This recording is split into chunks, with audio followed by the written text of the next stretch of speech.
Hey everybody, so we're going to do a standing video today because now I can move around, I can do a little dance as I deliver to you what I think is very important information about human motivation, okay? So I don't know about you guys, but I think central to mental health and just overall human health is having a drive to live. You know, if you wake up in the morning and you have things you want to do, you have people you want to meet, you've got a loved one you want to connect with, you want to share your experiences with others. If you're social in your drives, you tend to have a lot more motivation, right? So when I think about strategic behavioral modification, altering lifestyle, I think about how do we get people social again? How do we get them holding one another accountable? How do we get people socially interconnected to communities that actually hold people to higher standards of living?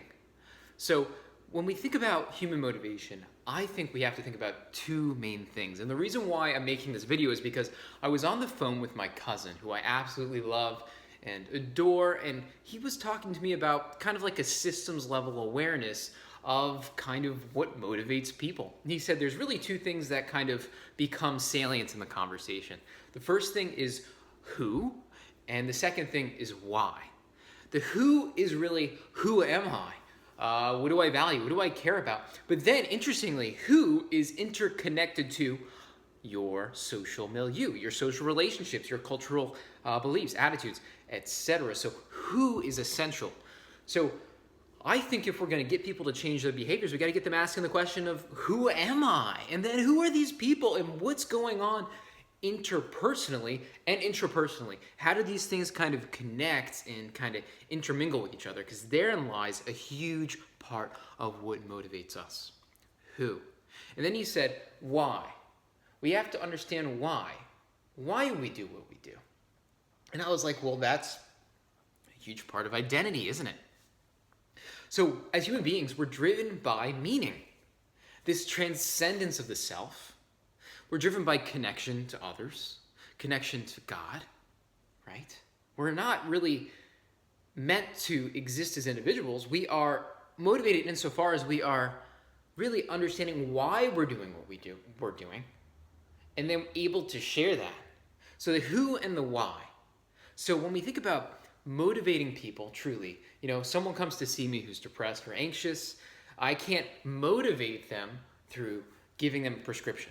I can't do that. That's not going to work. I mean, I can temporarily alter their dopaminergic system through giving them Adderall or Vyvanse, or I can, reuptake serotonergic activity and kind of help them with their stress response. But the truth is, to motivate that person, I need to have a relationship with them. That's really the key component to activating those things.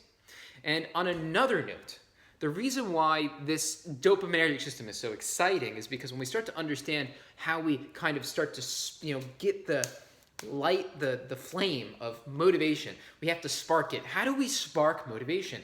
Well, guys, I think it's not only relationship, but it's physical movement, okay? Physical movement. So you need to start getting physical movement. You have to start paying attention to your body as you move your body, and you have to get out into the sunshine. And you start to get the circadian rhythm going again.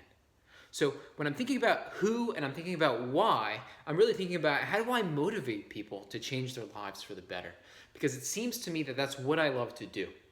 So in this video, I talked about the who and the why and how I think these two sort of ways of abstracting from human motivation are the two most important components to motivating people to get up in the morning to live a meaningful life.